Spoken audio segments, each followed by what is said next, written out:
কখন থেকে এক কাপ চা চাইছি, তোমার তো দেখছি সেদিকে কোনো খেয়ালই নেই। তোমার মতো সারাদিন পায়ের উপর পা তুলে বসে থাকলে আমার চলবে? হিসাবে কাজ করে এমন সুন্দর চাকরিটা তুমি ছেড়ে দিলে, এবার সংসারটা কিভাবে চলবে তোমার সে খেয়াল আছে? হাতে পয়সা করে কিন্তু খুব কমে আসছে। আরে গিন্নি, তুমি কোনো চিন্তা করো না, হাতে যে কটা টাকা করে আছে ওয়াইটি দেখো না আমি কি করি।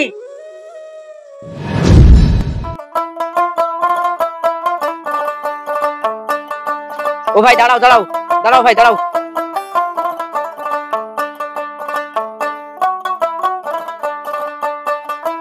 এলাও। তুমি তো আচ্ছা লোক গো, একখানা রাস্তা নিয়ে আসলে তুমি 10 টাকা দিয়ে ভুগি দিচ্ছ। ছেলে মানুষ পাইছো নাকি?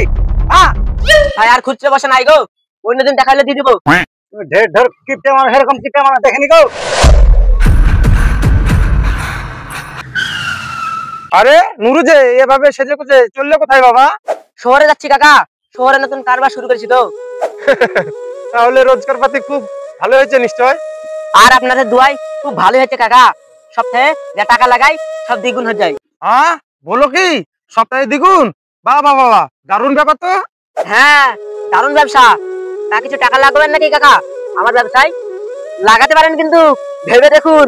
হ্যাঁ সে তো লাগানোই যায়, মানে কিন্তু কোনো গড়বড় যদি হয়ে যায়? আরে কাকা প্রথমে নাই কিছু কম টাকায় রেখে দেখুন না, এই 1000 টাকা মাত্র। আপনার 1000 টাকা নিয়ে আমি তো আর পালিয়ে যাবো না। ঠিক আছে ঠিক আছে, আজ বিকালে নাই তোমার বাড়ি গিয়ে দিয়ে আসবো। ঠিক আছে কাকা, আসি। হ্যাঁ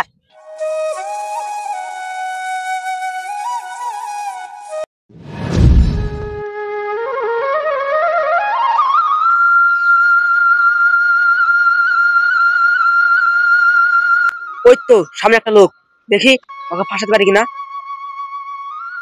আরে চাচা, চাচা খুব ব্যস্ত নাকি?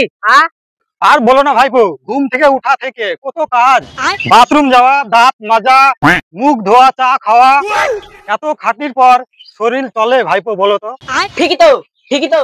কিন্তু গিন্নিকে কে বুঝাবে বলো তো, শুধু সারাক্ষণ খিচির খিচির। তুমি কুড়ে যাও যাও রোজগার করো। আরে বাবা, সকাল থেকে এত কাজ করে কি বেরোনো যায় নাকি বলো ভাইপো? একেবারে ঠিক কথা। তা আমি বলি কি, তুমি যখন রোজগার করতে বেরোতে পারছো না, তা ঘরে বসে যদি রোজগার হয়ে যায় তাহলে ব্যাপারটা কেমন হয়? সে তো ভালোই হয়। শোনো, আমি একটা ব্যবসা খুলেছি, এই হাতে টাকা দিলে পরের সপ্তাহে ওই হাতে দ্বিগুণ হয়। হ্যাঁ তাই নাকি? তাহলে তো দারুণ ব্যাপার ভাইপো, আমি আজই টাকা জোগাড় করে তোমার কাছে নিয়ে যাচ্ছি। হ্যাঁ ঠিক আছে দাদা, আমি আসি। হ্যাঁ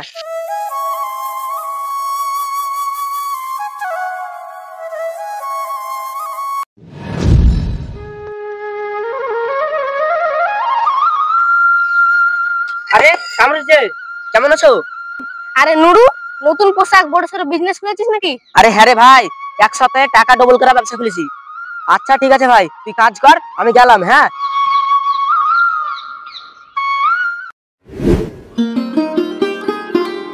ওই গো গিন্নি, এলো।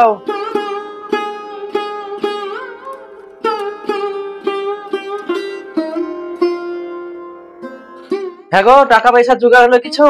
টেনশন নিও না গিন্নি, টাকা আপনি আপনি চলে আসবে। এই এলে বলে।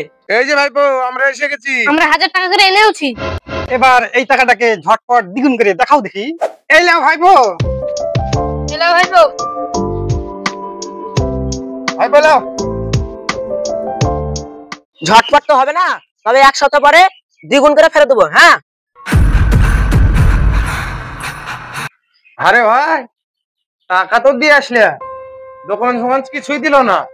আমার তো খুব সন্দেহ লাগছে, টাকাগুলো ফেরত পাবো তবা? আমি আবার এগুলো এক সপ্তাহ বিড়ি খাইনি, ওই বিড়ি না খাইয়ে টাকাগুলো জমি আবার ওকে দিয়ে আসলে। আর বলছো লিটন ভাই, আমি তোমার বৌমার ডিম বেচে টাকা গেলা নিয়ে এসে দিলাম।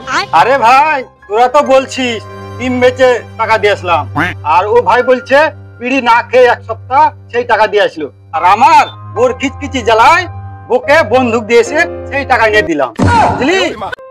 সবই তো হলো, আমরা তো পড়াশোনা জানি না। কামরুস যা ডকুমেন্টস গুলা পাচ্ছে কিনা দেখে আসো। ঠিকই বলেছে ভাই, তাহলে নুরু বাড়ির কামরুসকে পাঠায় ডকুমেন্টস গুলা পাচ্ছে কি, যা কামরুস দেখে আয়। ঠিক আছে ভাই, তোমরা কোথায় যাও?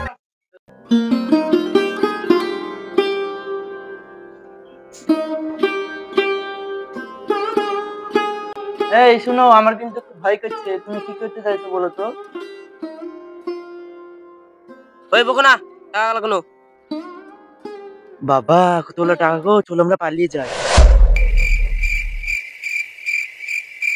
আরে শালা, এরা পালিয়ে যাবে? লিটন চাচাকে আর বাপন ভাইকে তো বলতে হবে, এক্ষুনি যাই।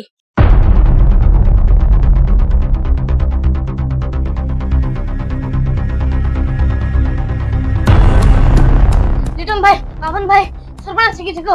ওরা মাইক ভাতের প্ল্যান করছে, আমাদের টাকা লাগলে সব পড়ে গেল গো। তোমরা তাড়াতাড়ি ফোন করো, এলাটা পালিয়ে গেল মনে হয়। ভাই ভাই তাহলে ফোন লাগাও, ফোন লাগাও। আমার আর মনে হয় বউ আর ছাড়াতে পারবো না, আমার সব চলে গেল গো। হায় হায় হায়, কি হলো? ফোন লাগাও, ফোন লাগাও। ঠিক আছে, দাঁড়া, আমি এক্ষুনি ফোন লাগাচ্ছি।